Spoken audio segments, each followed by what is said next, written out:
E aí, gente, tudo bem? Sejam todos bem-vindos de volta para mais uma das nossas aulas.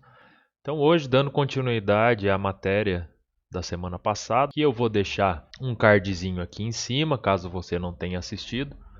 Veja a primeira parte desta aula.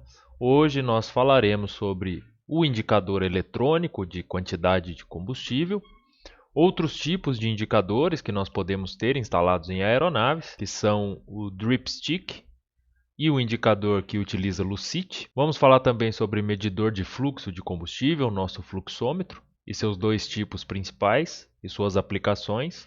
Então vamos mostrar o tipo aleta e o tipo fluxo de massa. E terminamos com indicadores de pressão de combustível e no final faremos aí mais algumas considerações sobre outras partes do sistema que constam lá da nossa apostila. Para você acompanhar pela apostila, esta parte da nossa aula ela vai das páginas 419 até a página 424. Então, seguindo, nós temos o nosso indicador eletrônico que trabalha por capacitância. Esse indicador de quantidade de combustível do tipo eletrônico, ele vai diferir do nosso outro tipo, o elétrico, porque ele não possui nenhum tipo de dispositivo móvel dentro do tanque de combustível. Isso evita muitos problemas com partes que podem travar e dar uma indicação errada. Então esse nosso indicador eletrônico hoje, ele é utilizado nas aeronaves de grande porte. É o mais comum da gente encontrar durante as nossas manutenções e eles estão ilustrados aqui. Então, ao invés de ter uma boia, como era o caso do mecânico e do elétrico, e unidades mecânicas ali que iriam desempenhar suas funções, as qualidades dielétricas do combustível e do ar que vão fornecer uma medição da quantidade de combustível existente dentro daquele tanque. Essencialmente, o meu transmissor do tanque ele é só um condensador elétrico. O dielétrico, que é o nosso material não condutor do meu condensador, é o combustível e o ar, que está na forma ali de vapor acima do combustível. Ele vai fazer uma comparação dessa capacitância e, com isso, a nossa indicação se dá lá no painel do piloto com uma taxa de acerto muito próxima de 100%. Então, a indicação que eu consigo obter através desse sistema eletrônico de capacitância, ela reflete basicamente a realidade da quantidade de massa de combustível que eu tenho armazenado nessa aeronave. A capacitância desse meu transmissor que está colocado lá dentro do tanque vai ser comparada com um capacitor que eu tenho de referência. Então, essa unidade que está lá no meu tanque a gente conhece como TU ou Tank Unit. Nós vamos vê-la um pouquinho mais para frente, ela está na imagem aqui. Então, esta haste em azul aqui é a nossa Tank Unit. Eu tenho um capacitor de referência que ele tem um circuito de rebalanceamento do tipo ponte e ele faz então esta comparação do sinal gerado pelas nossas unidades do tanque com o que ele tem de referencial para assim indicar a quantidade de combustível presente armazenada naquele nosso sistema. Então o sinal de desbalanceamento ele vai ser amplificado por amplificadores de voltagem que vão acionar uma fase discriminativa do estágio de potência do nosso componente. Esse estágio de saída vai suprir força para uma das fases do motor AC de duas fases que mecanicamente então aciona um potenciômetro de rebalanceamento e o nosso ponteiro do indicador. O sistema de medição da quantidade de combustível do tipo eletrônico, ele é muito mais preciso, como eu disse para vocês, na medição do nível, pelo fato que ele mede o nosso combustível em massa, ao invés de volume. Então, ele vai medir em peso, ao invés de galões. Na aviação, o combustível a gente trabalha numa unidade de massa, ok? Porque ela não vai sofrer variação. Já o volume pode sofrer variação de acordo com temperatura, por exemplo, pressão atmosférica. Então são diversos fatores que vão influenciar negativamente, vão trazer uma informação errada se eu estiver trabalhando com volume ao invés de massa, tá? Para as grandes aeronaves, então, nós faremos o reabastecimento e todo o controle de combustível, ou trabalhando com libras, no caso de aeronaves norte-americanas, ou trabalhando com litros em aeronaves que operem no sistema internacional, nosso famoso sistema métrico. O volume do combustível a gente já viu que ele varia com a temperatura. Então a nossa gasolina, por exemplo, quando está mais frio, ela pesa mais do que quando está mais quente. Por isso é interessante também quando você for abastecer o teu carro, um horário mais frio para fazer esse abastecimento. Desse modo, se a gasolina for medida em libras ao invés de galões, a medição vai ser mais precisa. Então, o aluno vai entender melhor o princípio de funcionamento desse tipo de indicador lá na matéria de eletricidade básica. E eu peço para que vocês tirem essas dúvidas sobre capacitância, dielétrico, condensadores, como é que isso tudo funciona, com o professor da área. É importante também que vocês busquem esse conhecimento e busquem entender o que significa cada um desses termos, como operam. Vai ficar muito mais fácil no entendimento e no desenvolvimento de todas as matérias. Tudo bem?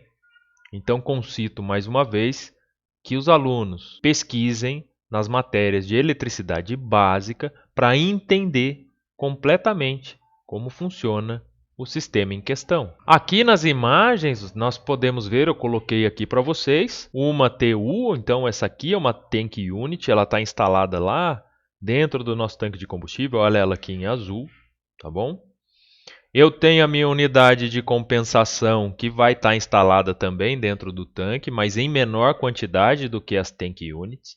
Algumas aeronaves de médio grande porte aí, elas vão possuir inúmeras dezenas de Tank Units, tá? Quanto mais TUs eu tiver dentro de um tanque, mais preciso ainda será essa indicação de quantidade de combustível, tá? Então vocês veem que todo esse equipamento está submerso no meu combustível. Tá bom? E aqui na esquerda eu tenho o modelo de funcionamento desse meu sistema de indicação de quantidade do tipo eletrônico. Outros métodos de indicação que a gente tem em aeronaves atuais e algumas mais antigas, né, são por uso de uma baioneta, que nada mais é que uma vareta, que está na parte inferior da nossa asa. Então eu tenho dois tipos em uso, que são a indicação por tubo ou vareta com escoamento, que a gente chama de drip stick, que hoje foi substituída pelo float stick. Então ela não faz essa drenagem, tem a vantagem de não molhar o mecânico com combustível quando ele retira essa vareta para fazer a medição ali. E a indicação por visor. O de indicação por visor, a aeronave menos antiga que vocês podem encontrar uma indicação desse tipo é o Lockheed L-118 Electra. Tá? Uma aeronave que parou de operar, operou muito aqui no Brasil na década de 60, 70, 80, até finalzinho da década de 80, fazendo ponte aérea Rio-São Paulo, mas que hoje não é mais utilizada, então dificilmente você vai encontrar uma indicação dessa por visor. Tá? Vale lembrar que quando for usada uma indicação por tubo com escoamento do tipo drip, é necessário que eu proceda lentamente essa leitura. Tá? E eu vou ter que fazer o método tentativa e erro até que eu encontre o nível exato de combustível. Então, é um sistema que vai dar uma ideia de quanto combustível eu possa ter quando essa aeronave está no solo.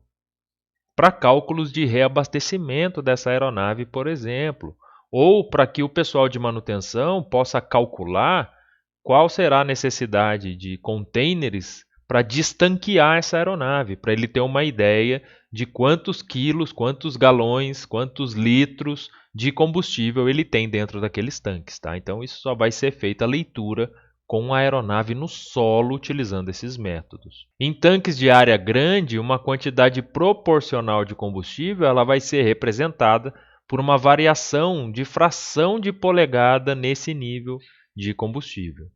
Eu tenho uma vareta de tubo longo e essa vareta ela requer algum tempo para drenar, uma vez que elas ficam completamente cheias de combustível. Tá? Enquanto elas não estiverem drenadas, eu não consigo fazer a leitura, tá bom? Então, é um procedimento demorado, é um procedimento que não traz uma grande qualidade nessa leitura, não traz uma informação muito precisa, porém é o que havia disponível à época para que se fizesse. Tá? Ainda hoje vocês vão encontrar esse sistema de baioneta, de vareta, mas como eu falei, hoje a gente já utiliza um sistema que é chamado float, é o float stick. Então, é uma vareta flutuante, ela vai flutuar na superfície do combustível e vai mostrar a indicação. E ela é completamente vedada, então você não tem essa questão de esperar o combustível drenar para poder fazer a leitura. Outras varetas são ocas, então quando você tira ela do alojamento, ela se enche de combustível e esse combustível vai parar numa determinada marcação. Essa marcação você vai entrar numa tabela e vai olhar. Tantas polegadas correspondem a tantos litros, tantas libras, tantos quilos de combustível naquele tanque. Porém, isso pode travar, isso pode estar entupido, então pode mostrar para você uma leitura completamente errada do sistema. Tá? Então, são métodos bem antigos, bem primitivos para se fazer leitura, para se fazer indicação de quantidade de combustível. Então, aqui nós temos, por exemplo, o nosso drip stick. Então, essa nossa varetinha aqui, vocês veem que ela é toda graduada. Então, cada tracinho desse da graduação, esta aqui graduada em polegadas, porque nós estamos tratando de uma aeronave norte-americana. Tá? Então, cada traço dessas medidas aqui corresponde a uma certa quantidade de combustível. E essa quantidade de combustível vai variar de acordo com a aeronave que você está medindo. Por isso eu disse que existe uma tabela para que você entre com esta medida e a tabela vai te trazer a quantidade de combustível que está disponível naquele tanque por conta da medida que você leu. Então aqui eu coloquei algumas imagens de um float stick. Esse aqui já é um float stick. A troca, aqui é um procedimento de troca da régua, né, da vareta.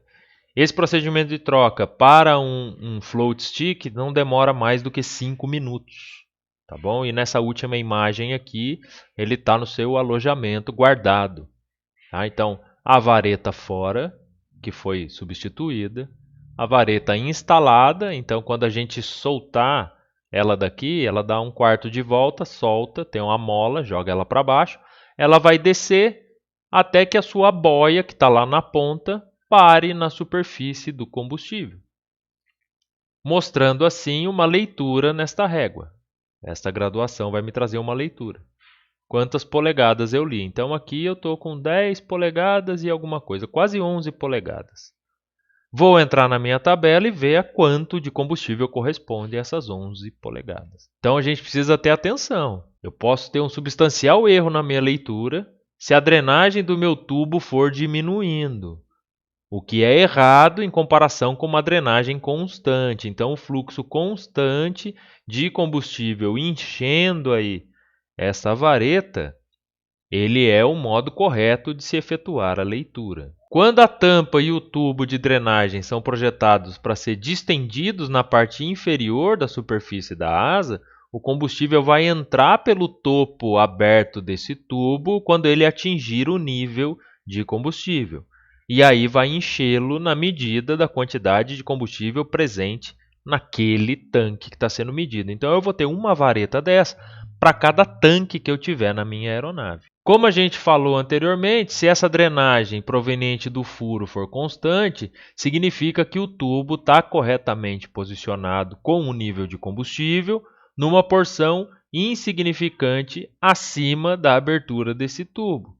Esse tubo medidor do tipo escoamento, então, pode ser calibrado em libras, como eu disse para vocês, se nós estivermos trabalhando com massa, ou em polegadas, para dar essa mesma indicação. Quando ele for calibrado em polegadas, a leitura é comparada com uma carta especial, uma tabela, que vai dar essa leitura de quantidade de combustível em galões. Se ele estiver calibrado, ao invés de polegadas, em libras de combustível, a leitura é direta.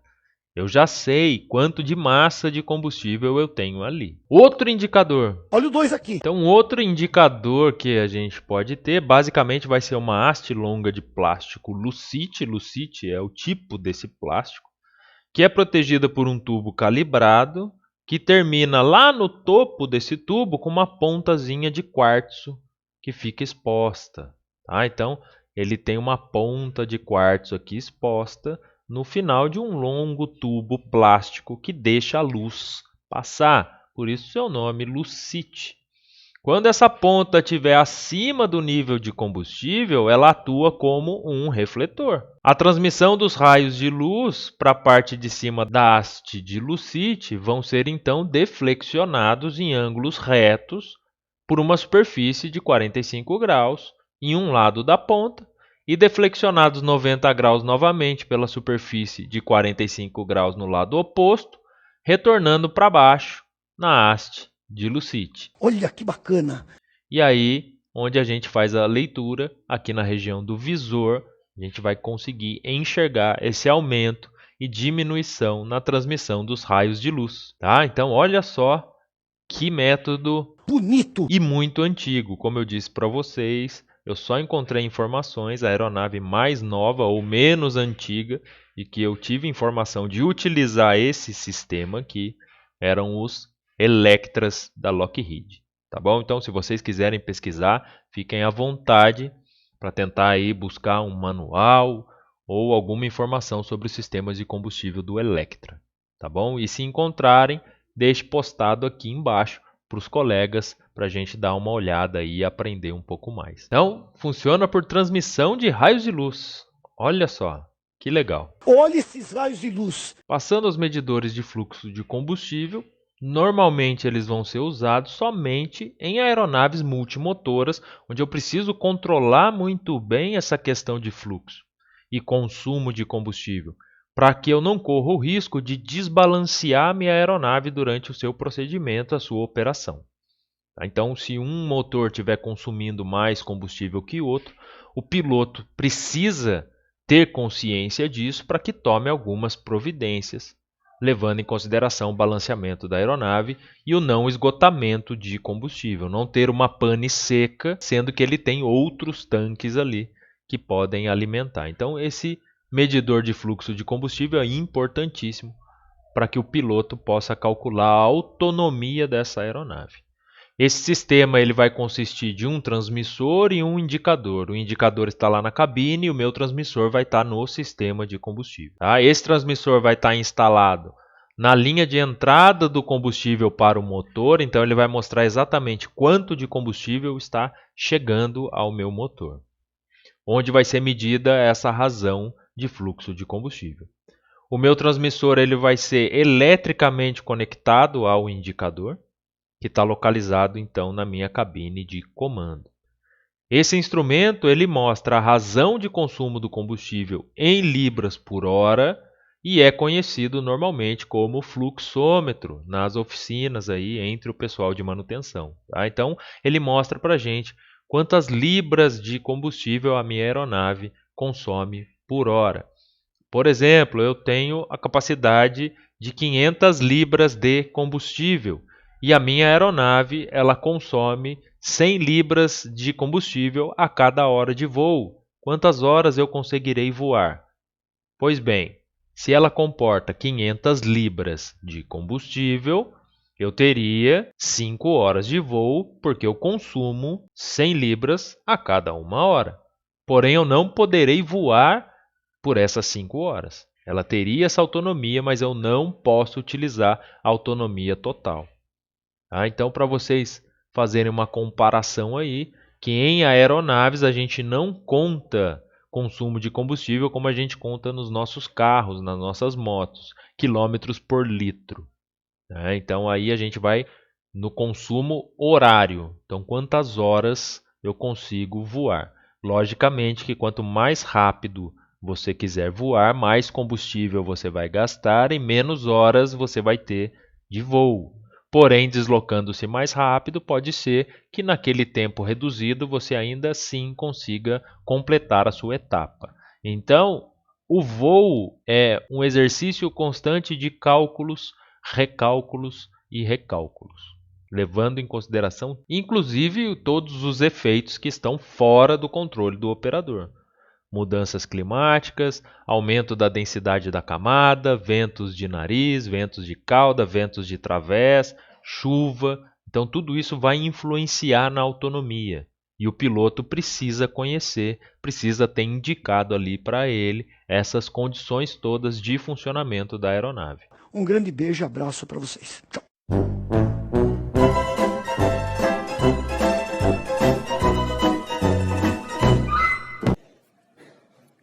Calma. Não precisa se preocupar, tá bom? A segunda parte desse vídeo vai continuar a nossa explicação sobre os sistemas.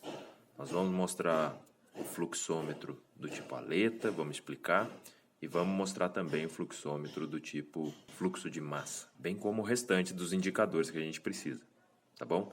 Eu dividi o vídeo porque ele tinha ficado aí com aproximadamente 40 minutos, então achei melhor fazer esse corte como a gente vem fazendo. Aguardo vocês na segunda parte. Aquele abraço. E agora sim, terminando. Tchau.